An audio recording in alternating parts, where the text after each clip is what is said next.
So glad you're joining us today. So I hope as you listen to the show or watch the show week to week that my guests, like I have on today, and myself, we share tips and strategies and ideas.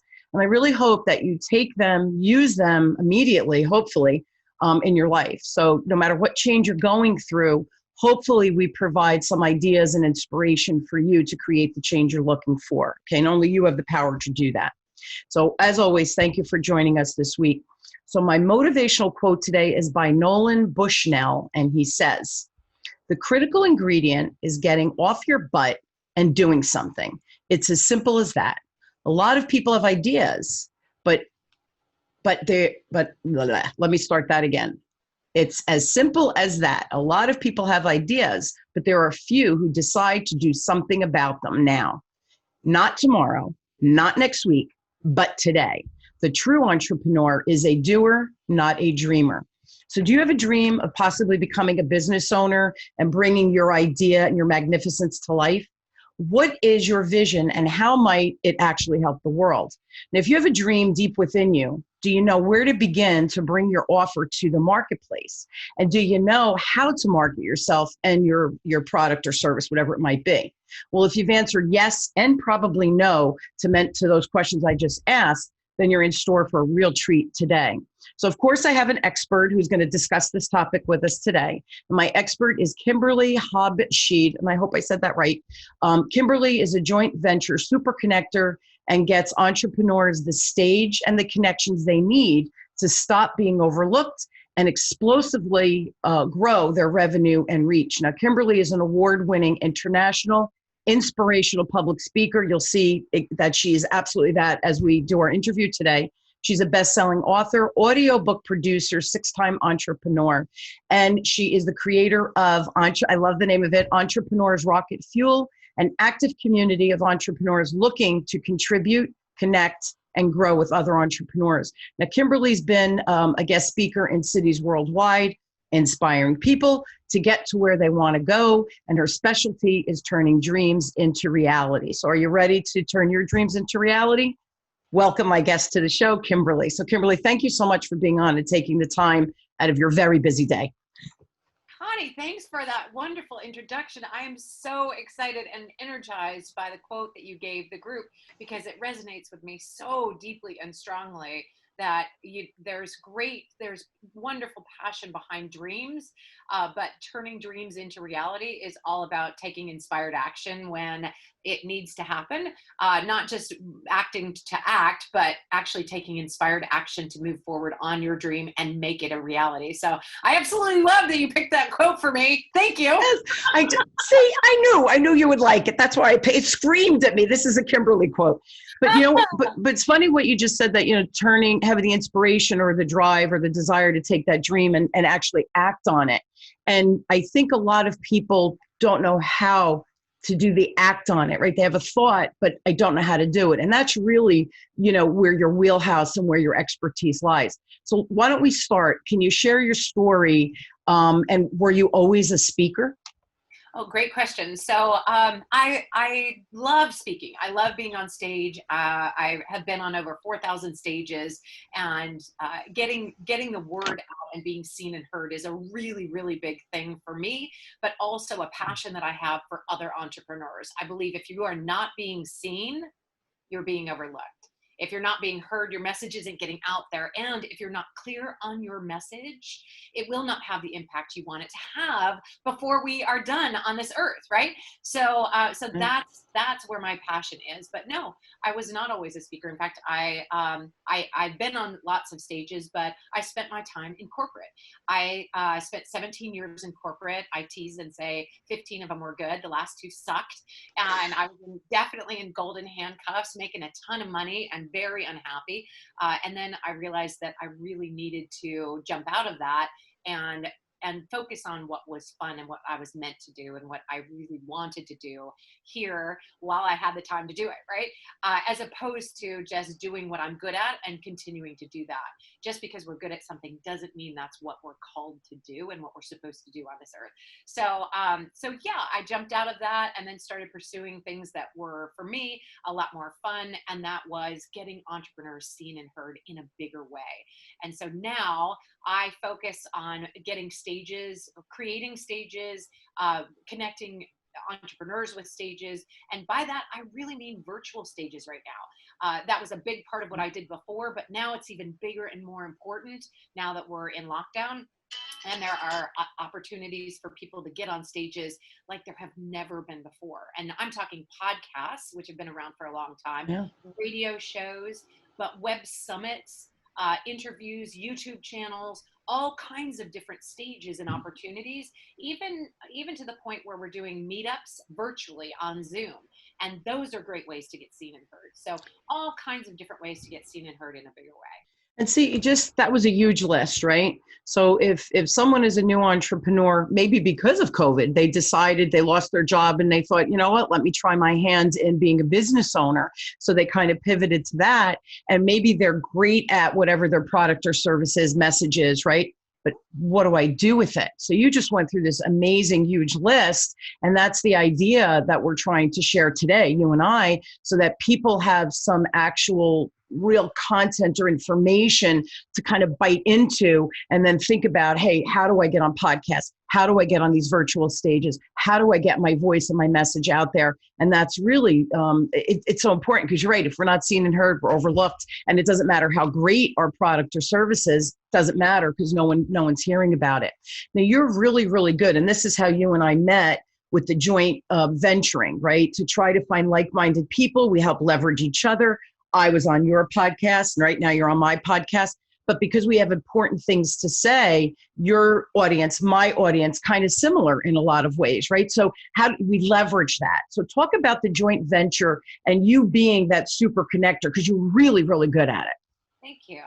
So yeah, I think it's really important when I was in corporate and when I ran my own business, I wasn't really a big user of Facebook ads, right? I don't post on Facebook to draw traffic. So how do you draw traffic without advertising in Facebook and you know on commercials and things like that? And the best way to do that is by getting relationships growing, and that's one of the things that lots of us are really good at: building relationships. Whether you're an introvert or an extrovert, building a relationship with other human beings is why we're here. We are hardwired for connection, as Brene Brown said. We're supposed to connect with other people. Mm-hmm. And so in connecting with other people, you can then leverage those relationships, not in a gross, ugly way, but in a really powerful way to be able to introduce yourself to their communities. And that's what podcasting does, right? If you are a guest on somebody else's podcast, basically they're giving you a stage to be able to talk about your product or service. But it's more than that.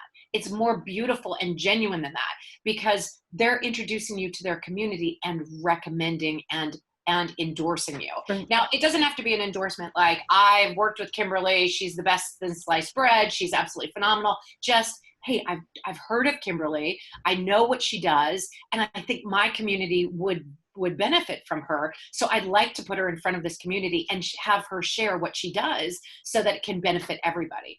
And for me, a joint venture, the secret of joint venturing is that it's a win-win-win.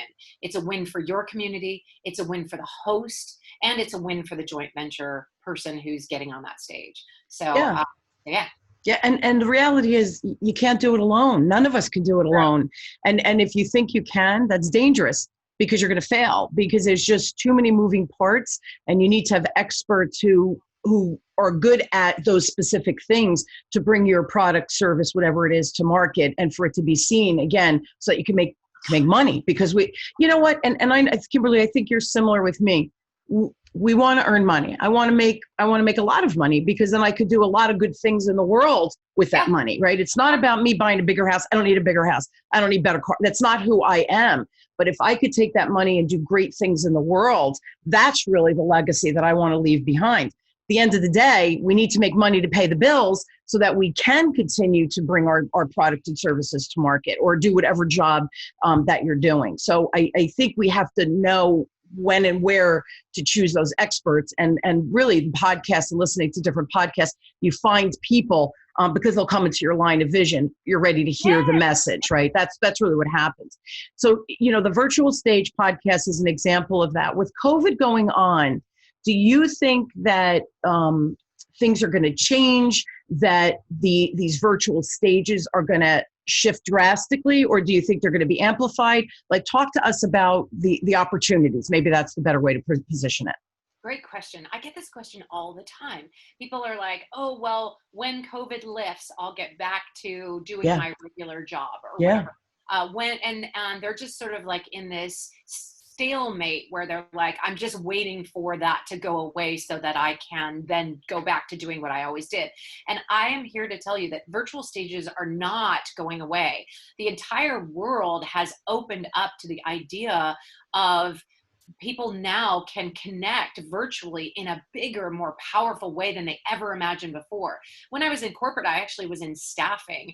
And one of the big things was we need to hire people who will physically be here in our building. We're not doing like remote workers. No, thank you. Right? Like there was that stigma to it. Well, now everybody has had an opportunity to experience remote working. Even the people who could not possibly remote work, like let's say trash collectors or something like that, they probably, their spouse or their sister or their brother was remote working, right? We all got deeply affected by the change that happened. Twitter is, I just heard, I don't have this firsthand, but I have it secondhand. Twitter just decided that they're never going back to anything other than remote workers, that everybody is going to work from home from now on. Stages are the exact same way. Stages are not going away from the virtual space ever again. This is an opportunity for people to go, aha, I can connect from my living room. I can connect to people in Brazil. I can connect to people in the UK and Vermont at the same time, right? Like all of the people can be on and dial in remotely and be able to get this information from me in a bigger, more powerful way. So virtual stages came into the spotlight in realization. And now that we all know how to do it, they're not going away anytime soon. It's become easy. And the technology just keeps getting better and better. And it's funny. I don't know how long you've been doing your podcast. I think it's been a while, but this is my 8th year, do it. Like, so people are like, you've been doing it 8 years. Like, how'd you find? I'm like, yeah, I know I'm one of the dinosaurs. I'm one of the originals, right? It's so funny, but and now everybody is doing a podcast because it's fun. It's informative. You get to meet great guests. And it's funny, you mentioned the UK. I recorded a show a little while ago with a good friend of mine. We met on a digital realm. We've become fast friends for about 2 years. She's been on my show several times. She's in the UK. She's brilliant, so I keep going back to her and saying, I have an idea. This is your realm. Can we do another show? Because I think it's an important topic, especially now with COVID, right? So, and the same thing with you, what you're creating. I knew my audience needs to hear it because we're so afraid of the unknown. And now it's becoming commonplace because we've all had to deal with Zoom and we've all had to deal with Skype and we've all had to deal with Google, whatever. So I think it's easier and people are ready to hear it now because they're familiar with the technology. So this goes back, this is another really good question, I think. So people that are listening going, yeah, you and Kimberly, you're extroverts, which they can tell, by the way, Kimberly, because we both have energy. We're kooky, right? But we're clearly not wallflowers or introverted at all. So they're saying, yeah, that's good for you, not for me. What do you say to those people? Yeah, that's a really good question. So I am an extrovert. I'm a proud extrovert. Me too.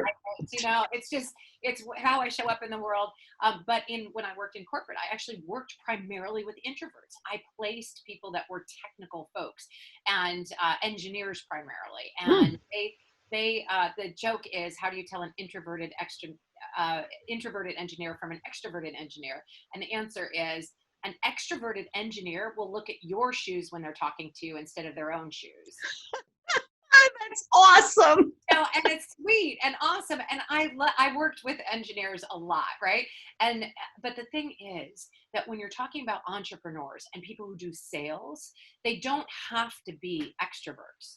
You can, like, the power of the human being isn't whether you're extroverted or introverted. In fact, I've found that the difference between introverts and extroverts on stage is that they both have an incredible message. When they're on the stage, they're phenomenal. You can learn a lot from both of them. Their message is powerful.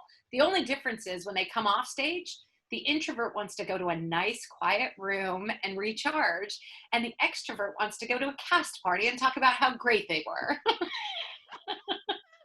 That's so true. That's awesome. That's awesome. My dad's an engineer, so I'm giggling because he's an introvert. He really is an introvert. And yet, when you get to know him, and like you said, because when he's talking about things he knows, Yes. he's extroverted, right? Because you have the passion to share that content.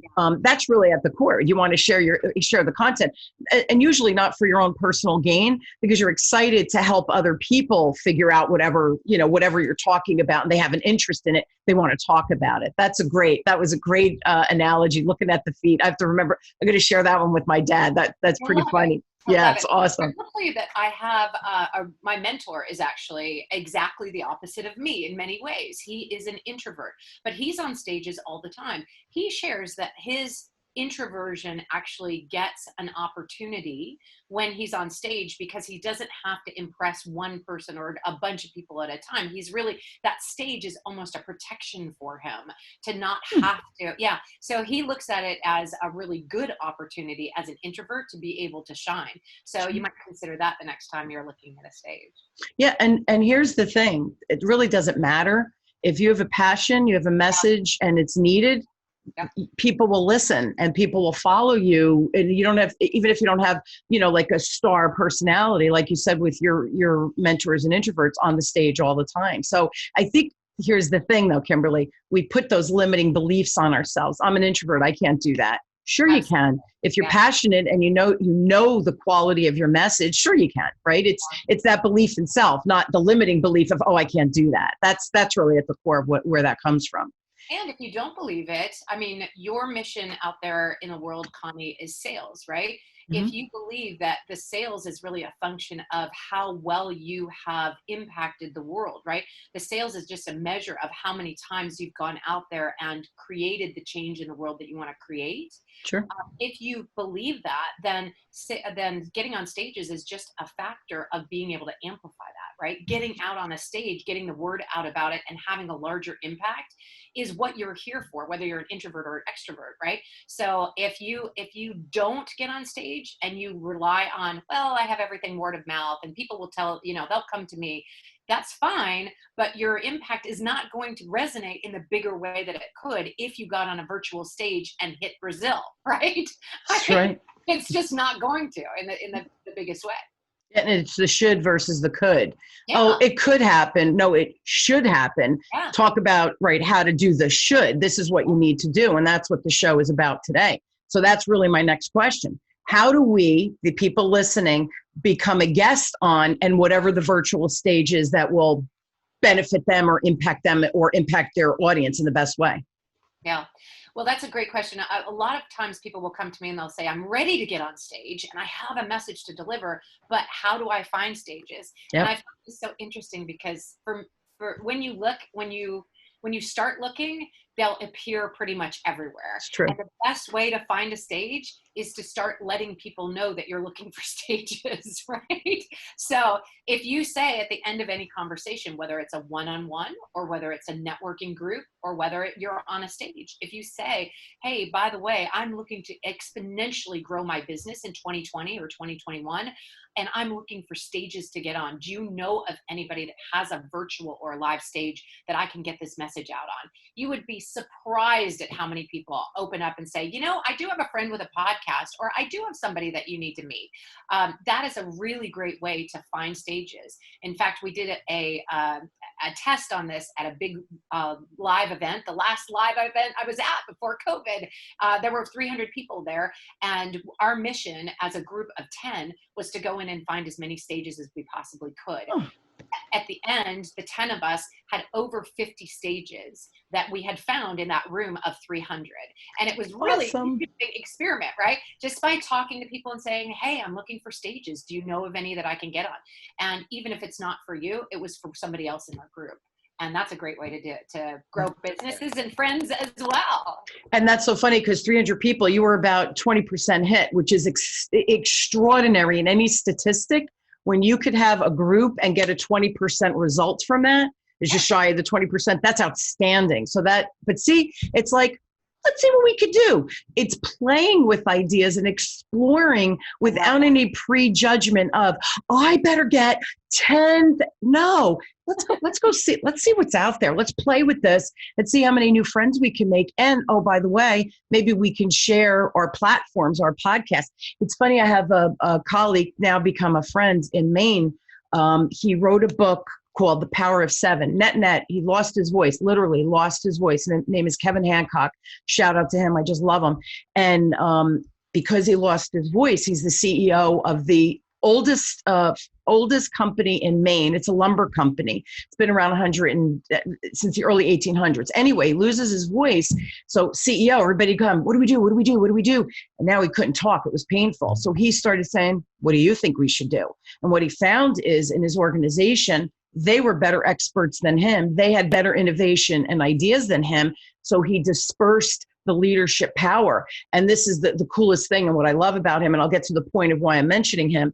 In the past decade, his company, which has been family owned for like 7 generations, has made more companies since 2010 when he lost his voice to 2020 than it made from the early 1800s all the way to 2010. In that decade, he made more profit than the whole of all of the previous years. So his idea worked, and it all started with losing his voice. So when he came on my show, he's like, Connie, I want to keep getting the word out. Corporate America, we need to change it. We need to change the leadership model. It's broken. And so I've been introducing him to colleagues that I have that have podcasts because it's an important story that he's sharing. So all he had to say is, listen, if there's any place you can get me in that you think my message, not asking me, share me. He said, if you think my message would resonate with others, please share me. I'm like, holy crap. So I said like 5 introductory emails because I thought, oh my God, yeah, your message is brilliant. We need to change it. Oh yeah, I have other podcast friends. So this is exactly what you're talking about. It's not being icky about it. It's about exploring and just sharing or asking people, hey, do you know anybody? Well, he did a really fantastic thing, and so did you in that. I love that story. First of all, I'm a very big law of attraction person. So while losing your voice as a CEO might be just like one of the worst things you could possibly imagine, look at what it opened up for him, right? Look at how that law of attraction was like, I need to bring exponential growth into my business. And the only way I can do it is by not being able to control everything and allowing other people to come in and bring their zone of genius, and how amazing that was. But you're absolutely right. What the thing that you did is you went first in creating that joint venture relationship, right? Yeah. So when you are asking for stages or when you're trying to get the message out there, one of the things you can do is offer to go first. And if you say to somebody, like when Connie and I first met, one of the things I asked is about her, right? And what can I do to make your life bigger and better? How can I get the word out about who you are and what you do? We talked about getting on virtual stages. And of course, naturally, she was going to be an amazing speaker on my podcast and my YouTube show. So that happened first. Next, she was like, awesome. Can I introduce you to some people? Can you be on my show? Can you? And that exponentially grows. That's the power of joint venturing and affiliates and building relationships and growing your business that way. If I go to Facebook and say, I'd like to place an ad, and later I'd like you to refer me to a bunch of stages, that's not actually going to happen in real life. Right? And it's icky. Exactly. So if you do it through relationship, that grows and people can recognize your zone of genius and help get the word out about, just like you said with this CEO who needed to get the word out and his message out, you were then willing to introduce him to other people in other stages. So, and I want to comment. Yeah, I want to comment. You said, manifesting, right? He manifested it, and he did. And it's so funny because in his book and in our conversation, and his voice, it still hurts. I mean, he's lost his voice, literally. And he said it's the best thing that ever happened to him, that now he's on the path he should have been on. So the other cool thing is, right, and you and I we're talking the same thing. But even as CEOs of our own organization, we have the spiritual element of manifesting. But if you don't believe in it, it's never going to happen. And the funny thing is what we're talking about with joint venturing, it's one of the universal laws. It's the law of reciprocation, right? The law of reciprocity. And it's I'll do for you. And inevitably, even if, Kimberly, even if you didn't have a podcast and like you just thought I'm cool, or I thought I met you, and even if I didn't have a podcast, I thought you're really like a cool chick, and I knew people who did have a podcast, I would have shared you because I love people. Nothing in it for me, just that, oh my God, you need to meet my friend over here. And oh my God, you need to meet. It's because it's what we do. We're connectors because we know it's the right thing to do. And inevitably, and I know you've experienced this with your business and with your life. I don't know about, I do know this is true with you, but the more I give, Kimberly, I am overwhelmed and humbled with what I get back. And you helped me a couple of weeks ago with my book launch, right? I became #1 international bestseller. And Kimberly was one of the people just posting my stuff on her Facebook and saying, cool chick, read the book, right? It's as simple as that. And the feedback, the overwhelm, I would just say I was beyond humbled by that. And the other thing too, with what we're talking about is it takes zero effort. Like for me to introduce Kevin or for me to introduce Kimberly, it takes zero effort to send an introductory email. So that's how this joint venturing, right? We're in this together. How can we help and support each other? It's not icky or pushy. It's really magical. Yeah. Well, I think especially in the group of entrepreneurs, a lot of us are solopreneurs. And when you are a solopreneur, it's all on your shoulders. You feel like you have to do it all yourself. But if you open your eyes to the idea of joint venturing, you really have a community of thousands, if not tens of thousands, if not hundreds of thousands of other human beings that really could help grow your business just by building relationship. And so you don't have to be alone. And that is one of the things I was sharing with my girlfriend. And why I created Entrepreneurs Rocket Fuel is we were talking about, she said, you were in corporate for so many years and now you're an entrepreneur. What do you miss about corporate? And I'm like, well, not much. I miss the expense reports, but I also miss the family. Like I miss the community of going to a community where we're all on the same team. We're all fighting the good fight, right? But joint venturing and building relationships like this has had me replace that in such a bigger, more powerful way. Now people aren't paid to be with me and work with me. They're actually choosing to be with me and work with me. And how phenomenal is that? Yeah, and it's global. It's not just in your little office building, right? Like you said before, UK, I just interviewed somebody from the UK and Africa, and, like, what? Like, how does this happen? Yeah, it's the power of the virtual stage. It's the coolest thing. It's the coolest thing to see unfold literally before your eyes, which is, magic. Again, it's all about the magic. So talk to me about this. So, okay, great. Thanks, Kimberly. I'm an introvert. I believe that I could get on a virtual stage, and I get on the virtual stage. How do I make money doing this? How can I actually pay bills doing this? Good question. So there's a variety of ways. There's 3 main that I'll talk about today. One is getting actually paid to speak. If you have a specific skill set, and it's very, very narrow, and that skill set is of value, that you can bring that to another stage and train on that particular thing, you can get paid to speak as a trainer or as a keynote speaker or something like that. So for example, I have somebody that speaks to nurse practitioners and he talks about legal nurse consulting. And it's a very specific niche, and she gets paid to go explain how to be a legal nurse consultant in front of a jury, testifying and things like that, or just writing a report or something like that. So it's a very specific skill set, but she gets paid to do that and deliver that material. And that is one way to get paid to speak. You can also be a motivational speaker or a keynote speaker, and those seem to be like really super valuable. And if you have something very unique to bring to the table, like let's say you were an ex-US president, that would be that you could command a pretty good price for that, right? But the going rate for a paid speaker is generally about, a really good paid speaker would be somewhere between 2,000 and 5,000 for a paid speech of an hour or so, maybe 2 hours, right? And that's a phenomenal hourly rate, right? Nothing wrong with that.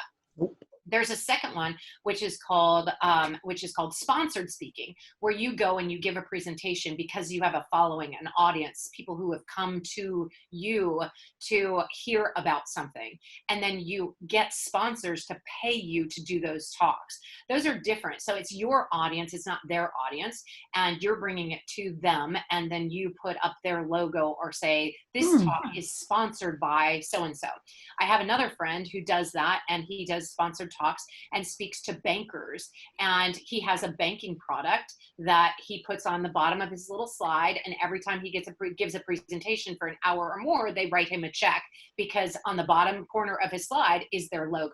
And he does mention them and talk about them and brings attention to their product and service. So he gets paid to speak to groups of people and put that logo in front of people. So that's another way you can get paid to speak.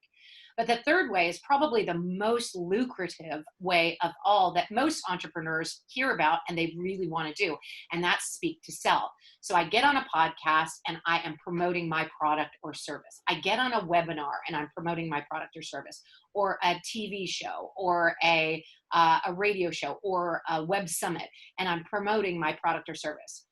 The mistake most people make as entrepreneurs is that they fear that last part, which, Connie, you are so good at, which is the call to action.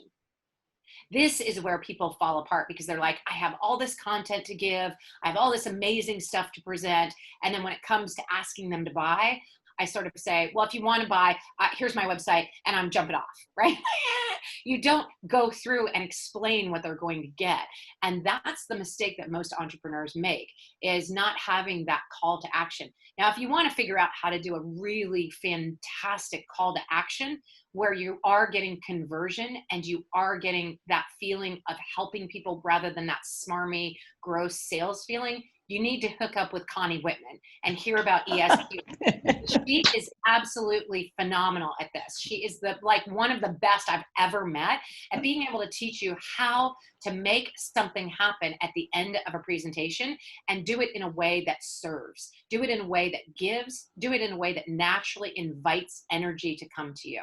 Right. And she and I are very closely aligned on this, because I believe that before you get on any stage, the one thing you need to do, and in fact, the thing that Connie and I did before we got on this stage, is aligned to, at the end of this talk, what is the one thing I want my audience to feel? How do I want them to feel? And at the end of this talk, what do I want them to do? What's the one action I want them to take? That's right. And so that's exactly what we talked about. What do we want them to feel, and what do we want them to do at the end of this talk? And here's the thing, and you said something real important with that, the feeling component. People buy from feeling, and usually it's a feeling of trust and need, right? So, I like what Kimberly just said. Oh, I trust that. Wow, she's really smart. What is she offering? So but if they don't feel that trust, that connection, it's just going to be, another slime ball, move on to the next, interview, podcast, whatever that they're listening to or finding. So I think that feeling is the bigger component, and then the call to action, but you got to get the feeling first. So this is my last question, because we're literally out of time, but I want you to do exactly that. So here's my last question. You're creating something new for entrepreneurs, right? Who want to get going, with all the things we just talked about.